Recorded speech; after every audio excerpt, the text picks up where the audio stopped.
Well, again, when your body is getting what it needs, it doesn't crave these salty, sugary foods. Like when it's getting the right stuff, you're not getting these hunger signals. Your body's like, okay, I'm good. Like there was an example, I think it was in a Whole30 book I was reading, that you can eat probably a whole bag of Doritos if you sat down. If you were hungry and sat down, you could just keep eating them because your body's like, Awekenge, this is Mental Mythos, hosted by Asekho Toto.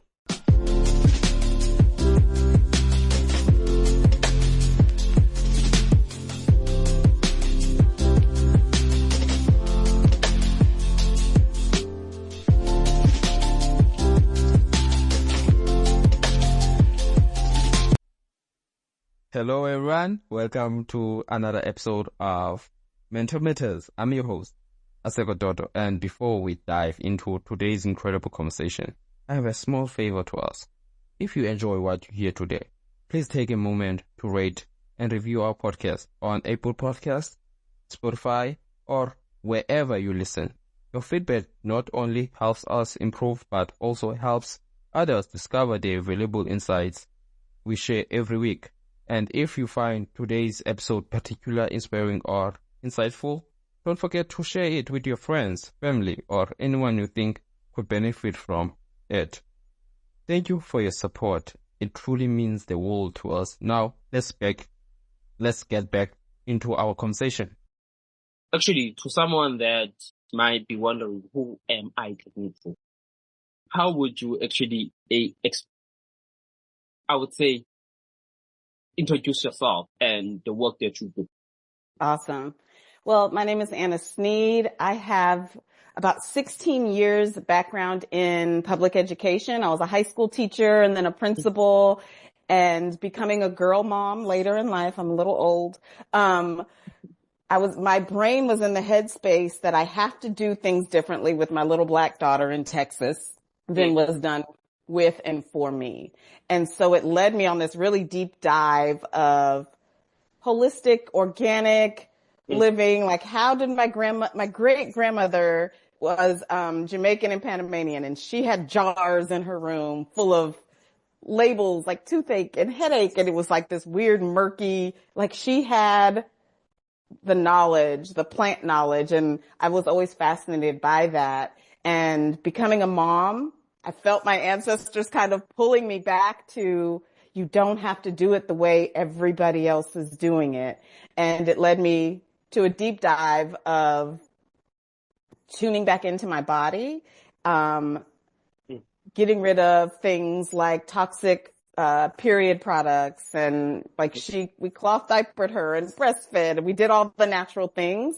And then it was time for me and my reproductive health because we didn't want any more kids. And so what am I going to do? Am I going to go back on this pill that I've been on for way too long, or am I going to figure out my body? And it led me to figuring out my fertility and understanding what my body was doing. And going through that detox from birth control pills and things like that, it led me back to myself. I was like, oh, that's who I am. And during doing a lot of research, I found out that the birth control pill changes who you're attracted to. When you are on chemical birth control, your body knows you can't get pregnant, so it's a little less selective with that egg you have each month. And so it's like, oh, you can't get pregnant anyways, go for him. And that was really eye-opening. And so it led me down this deep dive of just personal discovery. And I kind of became my own psychoscientist. Like when my body does this, it means that. And learning that cramping and headaches and breast tenderness and crazy mood swings, it's common, but it's not normal. And that was like my permission slip to be like, just because my grandmother had cramps doesn't mean I'm supposed to have cramps. Like cramps are a sign that something's wrong. Like a toothache is a sign that something's wrong.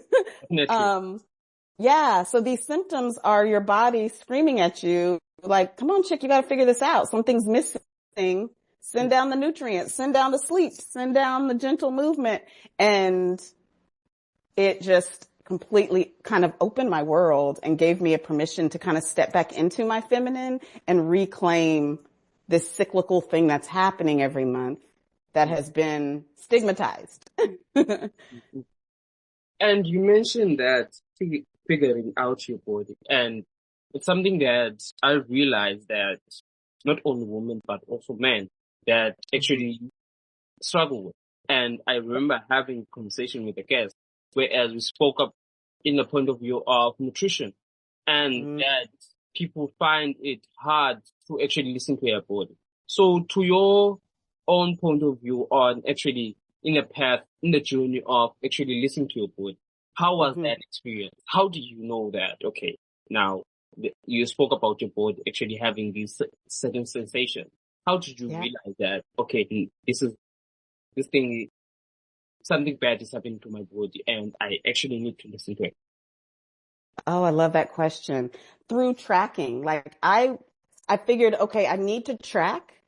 I'm very data driven and I like to see the trends of things and knowing that, okay, day one of my cycle, your cycle is the 28 to 30-ish days that your body goes through these hormone fluctuations. Female, born bodies are going through this. Men cycle every 24 hours. Your testosterone goes through a cycle just like ours goes through it every month. Y'all do it every 24 hours. If you have healthy testosterone levels, it's really, really high in the morning. That's why like morning sex is a really big thing. Working out in the morning for men is super easy. It kind of dips a little during the day. It spikes back up in the evening, and that's where happy hour came about because men have this extra burst of testosterone. And then it kind of drops around 8 in the evening, and that's when you don't want to be bothered and you don't want to talk to us and you're hiding out in the bathroom and things like that because you've got this dip. And ours is every 28 days. And so I went through tracking. Okay, day one is the first day when I need a period product. That's day one of my cycle. And I noticed that every day 24, I was having like crazy swings in my mood. And I just felt like I just wanted to burn everything down and everyone is against me. And after 3 cycles, I noticed you feel like this the same time every month. And so I started a coaching practice and I was coaching my clients and I would always ask them, okay, you want to get divorced every 26th day of your cycle. There's something to that. Let's dive in there. And so I would never have known if I wasn't tracking, if I wasn't checking in with myself each day and going back and looking over about 3 cycles, like, okay, 3 times in a row, I have felt this sensation, this feeling. I've had super extra energy on day 14. My husband's extra flirty on day 16. Like, what's going on? And yeah, so the only way to know is to track it.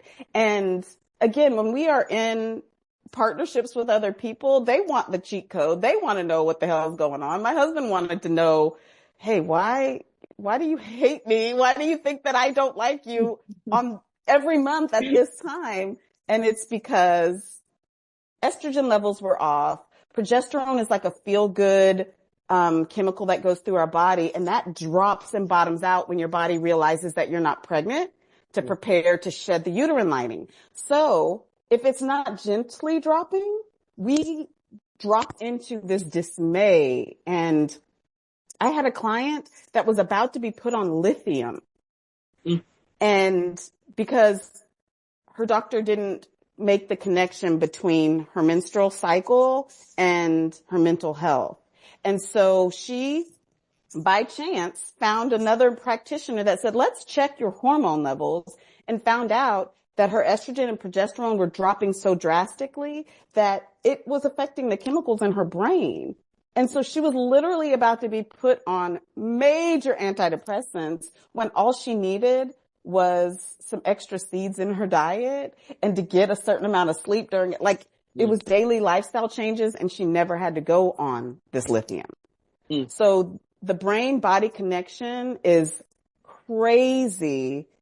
And so yes, I think I went a roundabout way to answer that. Tracking, just tracking. Yeah, tracking. Yeah. And speak about tracking and definitely will again get deeper on it as a certain question that I want to ask on it. And Okay. through my research, I came across actually a stat by Forbes now, where Okay. it says that only 30% of women can accurately name all four phases of the menstrual cycle, which is menstrual. I don't want to lie, I can't even pronounce these names. I It's got you. I got you. and it's quite something that I have realized that in a way of how does in terms of can you walk us through these four stages and how it how what kind what kind of role they play in women's health and also physically and mentally. Oh, I love that. Yes.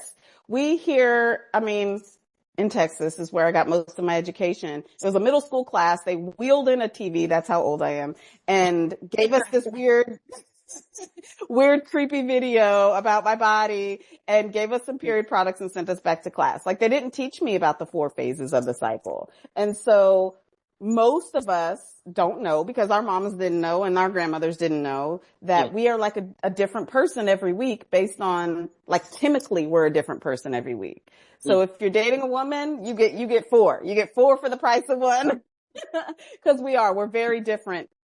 So your menstrual phase starts on day 1, and that's the first day of your bleed. That's when you need a period product, not spotting, but day 1.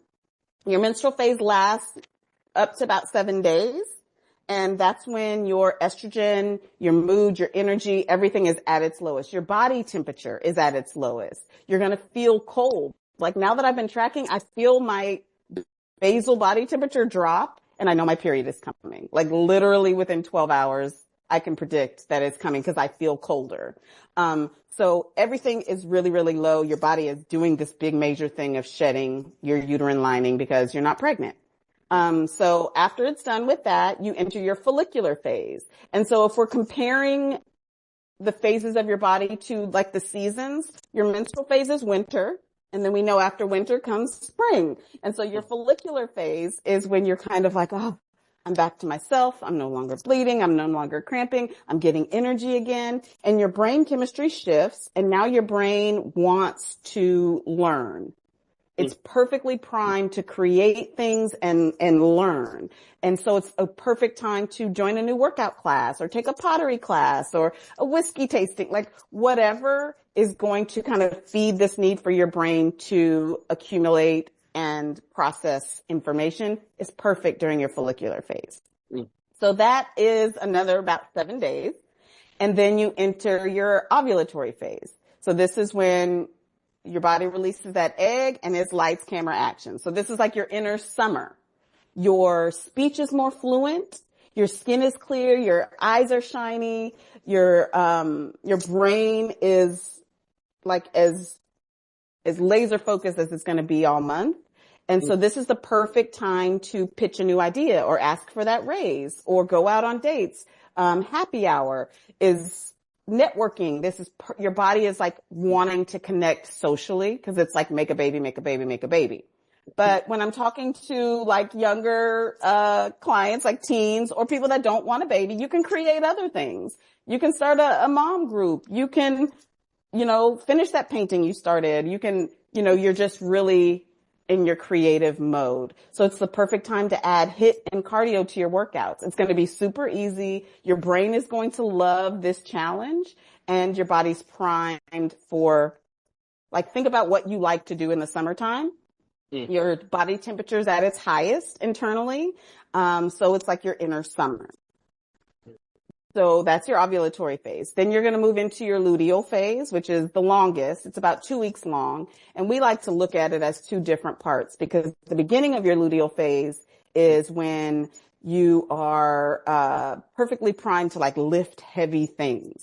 So if you're on a weight training, this is time to add new weights this first week. So it's like day 15, 16 to day 21-ish is the perfect time to add weights to your workout. It's the perfect time to map out a lot of the things that you were talking about in your springtime.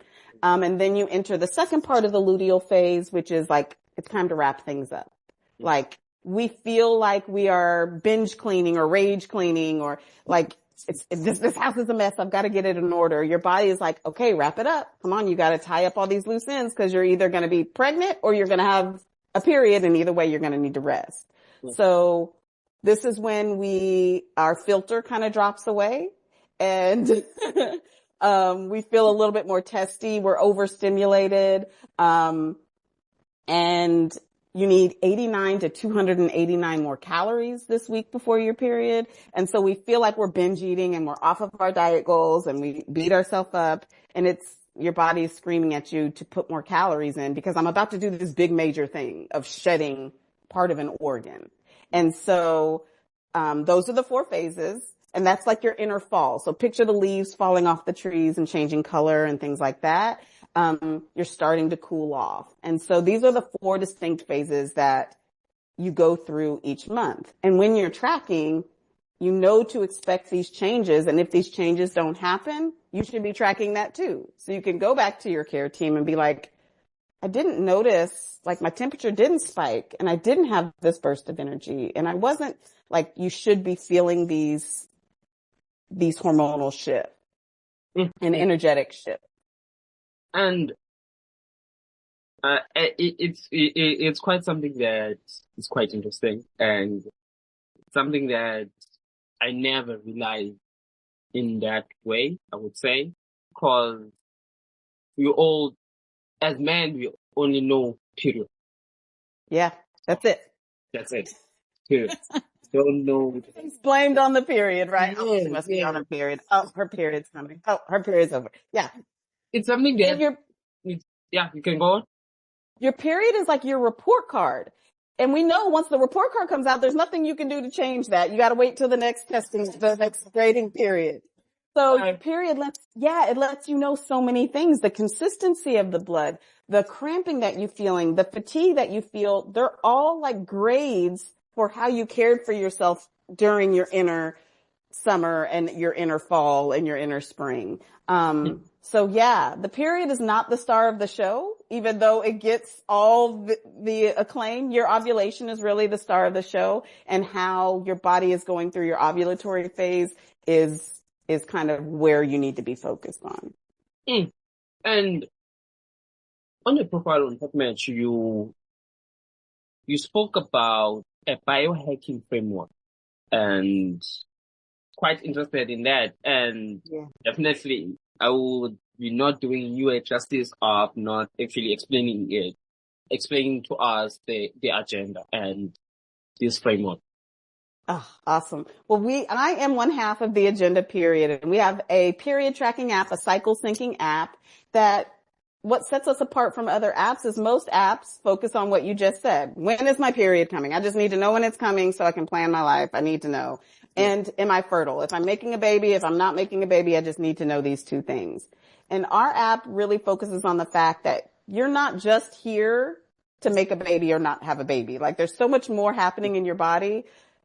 And we want you to understand what it is. And so we consider what we do educational and empowering, which it is biohacking. Like, if I know that this time of the month I should have these calories, I should be eating these foods, I should be doing these activities, and the other 3 weeks I don't have to worry about doing those, I'm going to do less with my time and be more efficient. And so knowing these, we call them your cyclical superpowers. Like, our body is this efficient machine that's created to do something very specific at a different time each month. And knowing that helps me be the best mom, the best wife, the best coworker, the best daughter even, because our app is super cool in that it syncs these 4 phases I just explained into your Google Calendar. And each day it gives you an insight. It's like, okay, this is your luteal phase. This is the time to wrap up projects. This is the time to maybe stay away from people that get on your nerves because you don't have a filter and you're probably going to say something slick. Like, we help you with your relationships, with your relationship to yourself, to your work, to your children. And now that I know this, I can talk to my husband about this, and we all in my family have language for what's going on. And he knows, okay, she's in her luteal phase. This is time to take our daughter to the park somewhere because she's overstimulated. She needs some me time. She needs a little bit of extra grace. She needs me to bring home dinner a couple of times this week. Like, he knows it without me having to say it because he's following my phases as well. So it's biohacking in every arena of your life. Mm-hmm. Cool. So many, definitely, there are so many apps out there that are quite famous when it comes to tracking menstrual cycle. And one of those apps is Flow. It's something that it's an app that I've seen. And oh, we know Flow. We know Flow. so what actually there you countlessly spoke about in terms of tracking? What actually initiated you to actually say that, no, we should take this route. We should take the route of tracking, the route of actually of via an app? Because to my understanding, you are a big advocate of menstrual health. And what made you take that route? And I'm quite fascinated about that. Yes. So our founder is Alex. She's the CEO and she had a health coaching business, and she noticed that on like day 14, 15, 16 of her cycle, her sales were like 30% higher. And she was like, this is when I'm ovulating. Like, this is crazy that my sales go up when I'm ovulating. I've got to do some research. So she did this deep dive and found this article or this study that was based on exotic dancers who made 30% more money, more tips during their ovulation phase than they did in all the other phases. And so there's something to this. Let's figure it out. And so our app it does what the other period apps do, but most of them were created by men. Flow is a male founding team. And they were missing that component. It's like, okay, you're in the ovulatory phase. Now what? What do I do with that information? And so our app focuses on how to make it make sense for your daily life. Like, what do I do if now my energy's higher and my temperature is higher and my libido is higher? And like, what does that mean for how I should kind of move about my life? And so that's what we're fascinated with, is our ancestors knew this. Like, one of the first records of counting was like 28 marks on a bone. And the only other thing that's every 28 days is the moon. So they weren't tracking the moon. They could do that already. It was a woman tracking her cycle and knowing that this is how I should behave because it's going to help me mentally. It's going to help me physically. It's going to help me relationally, is super powerful. And that's what our app just yearns to do. We're education and empowerment and application. And while you're in our app, we encourage you to like do that daily check-in each day. So you're tracking these symptoms. And we have aligned ourselves with female founded brands who focus holistically on menstrual health and feminine health. And so if we notice that you're tracking like hormonal acne each month, or crazy mood swings, or cramping that, you just shouldn't be experiencing, we have female founded brands that you can shop for right in our app. We'll say, hey, have you tried some Semaine Health? Like endometriosis flare up. Like, they have a perfectly clean solution for you. That's not a narcotic. That's not an over the counter drug that's going to support your symptoms. So we try to look at menstrual health holistically and not just, hey, your period's coming, or hey, you could have a baby. And it's quite something that I've realized that this year that's quite important when it comes to holistic health. And we are used to actually told that take a pill, drink a medication, things like that, not realizing that they have some effect on us, and we don't actually, in some way, don't fully recover because we don't take care of our body. And going back what you said in terms of figuring out your body, and it's also unfortunate that we quite left with about 10 minutes left. Yes, I can talk about this for hours. So it's something that I want to actually dive into, because it's quite rare when it comes to when it comes to periods. Let me just put that in that point of view. When it comes to periods, that you hear people speak about self-care practices, and from my experience, and I had the pleasure of actually having a conversation with a guest, and we spoke about the same conversation, but in a perspective of nutrition. But I want to hear from you in a holistic way, that what kind of self practices should women start to practice in order for them to actually, you spoke about, it shouldn't be hurting to actually have periods. It shouldn't be painful. One of the things that also she said. So what can you suggest some of those practices to our audience? I love that. I love that question. Yes. So the first thing I tell people when they come to me and say, what's like one thing I can do? Like my period sucks. It's painful. I just want it to go away. And I'm like, no, you don't. You need your report card every month. You need to know what's happening with your body. So we need that period there, but we need it to not be traumatic for you. And so the first thing I suggest them do is a method called seed cycling. And it's kind of been on trend the past couple years, this idea of seed cycling. And basically all it is for 2 weeks out of the month, you get from day 1 of your cycle when the bleed starts to day about 14, you should have ground pumpkin and ground flaxseed, a teaspoon of each day, in a smoothie, in your oatmeal, and some yogurt, whatever. And that is going to help your estrogen levels rise gently rather than spike. And then for the last 2 weeks, you should have ground sesame and ground sunflower seeds in your diet. And this helps them not bottom out. And I kid you not, the first full cycle that I did, 28 days of seed cycling, I thought I was pregnant because I had 0 PMS symptoms. Like none of the normal indicators, like the crabbiness, the breast tenderness, the cramping none of that came. And I was like, oh no, I'm pregnant. I did not want to be pregnant. And then my period kind of danced in and danced out, and it was pretty uneventful, 3 days long. And I was like, is that how it's supposed to be? Like, it was uneventful. It was like, okay, this thing is happening. Let's handle it and keep it moving.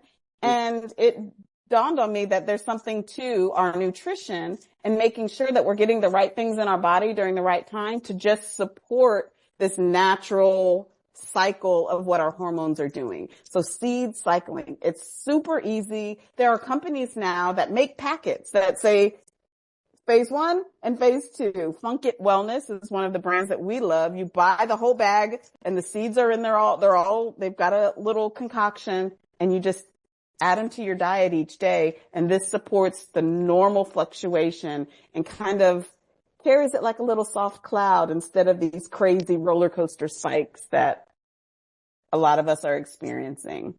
While you were speaking, actually, I remembered one of the things that you spoke about, which is calories, and something that's quite important. We can not actually speak about that, but at the same time, there's a huge problem when it comes to obesity and people overeating, or in a way of eating less. How do you actually, in your point of view, how would you advise women of actually run away from the dangers of overeating and realize that in some way of realizing that they're getting fat? Some of those things that women actually ask their husbands or boyfriends that how do you actually run away from that of not overeating? Well, again, when your body is getting what it needs, it doesn't crave these salty, sugary foods. Like when it's getting the right stuff, you're not getting these hunger signals. Your body's like, okay, I'm good. Like there was an example, I think it was in a Whole30 book I was reading, that you can eat probably a whole bag of Doritos if you sat down. If you were hungry and sat down, you could just keep eating them because your body's like, send the nutrients, and you're eating, and it's like, okay, there was none in that. Keep going, and you're just going to keep eating. But if you sat down with like a big steak, That first bite is great. The second bite is great. By the fifth bite, your body's kind of like, I'm good, because it's getting what it needs. You're not going to overeat steak like you would overeat a bag of Doritos or a sleeve of Oreos. So knowing that you're putting the right things that your body needs in your body is going to turn off those hunger cues and those cravings, because a craving, again, is your body screaming at you, I need this, I need something. And we think that it's sugary processed things because that's what the standard American diet consists so much of. So putting the right things in your body will stop the overeating. It just will. So not taking things away, just crowding out the wrong things with the right things.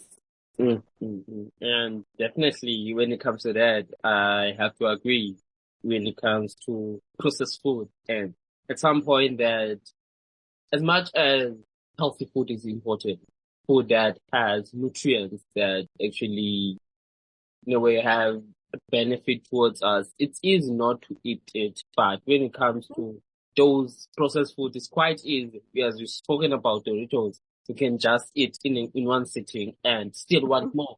But it's something that's quite healthy. You eat it once, and when you know that you are full, you don't actually proceed. And I just want to ask a question in closing. You mentioned that you were a high school teacher and then a principal. Through that experience, how did you actually see the stigma around society when it comes to menstrual cycle, and how would you say that you realize that I need to make a change? And honestly, when you speak about change, we don't actually wake up one morning and ignore the place that we are in and go to another place, but we start from the place that we are in. So how did you start actually implementing that in a way of saying that we need more education on such conversation? And so on top of that, would you say that when you start those conversations, do you include young boys or do you exclude them? No, it's so inclusive. It is. And it's just normalizing and naming conventions, like calling things what they are. With my daughter, it was very important that she knew the actual names of her body parts, because that will keep her safe. Knowing that this is my vulva and this is my vagina, and they are two different things. If something's wrong with your vulva, that's very different if something's wrong with your vagina, which is internal. So normalizing what things are called and what's actually happening is the first thing. Like not calling it your cycle when it's your period. The cycle is the whole month. Your period is one phase of the whole month. So call it your period. It's okay. It's not this dirty, nasty thing. And menstrual blood it's blood. Like if I cut my pinky, I wouldn't be shamed and like disgusted. I just wouldn't. I would go wash it out in the sink and it's okay. So normalizing things was the first step that I saw that I could do, especially in my role as an educator. Was I always kept period products in my desk. I always did, in a cute little case. And my female students knew, come grab the case if you need a period product. I wouldn't say girly time stuff or Aunt Flo was visiting. I wouldn't make these colloquialisms. I would just call it what it was. And my male students, I'd be like, hey, Johnny, pass this to Susie. She needs to go to the bathroom and handle her business. And I think the male students appreciate that. Like my husband, he appreciates this. He appreciates having the vocabulary to use to relate to me, because if somebody loves you, they want to learn you and they want to know you. So the only way to do that is to know yourself and to give it some normalcy. Just normalizing, destigmatizing is the quickest. And I find it very fascinating because, as I mentioned earlier, that I was part of that initiative in terms of giving out in terms of pads to young girls, and realized that when other men actually saw us carrying them, it's not like we were taking them, put them in a plastic bag and just walk around. No, we're actually carrying them. carry them. Yeah. So at some point that I realized that there's huge big stigma around this conversation. And even though that was not my specialty when it comes to education, when it comes to, I'm someone that is very passionate about mental health and realize that, look, mental health is not something that it's in a box, but something that is broad, something that you can talk in every aspect. I believe that this conversation has been like that. It has grown. I feel like the audience will actually learn lot like I have learned through this conversation. And Awesome. it has been quite an interesting conversation. It has a conversation that in some way that I needed but didn't know who to contact, but luckily I come across your profile on Podmatch and I'm so grateful for that. So thank you so much for being here. Thank you. Yeah, thank you for giving me the opportunity. Thank you so much for the education that you gave us today. Really appreciate it, and definitely, again, the audience would appreciate it. So, I will come back anytime.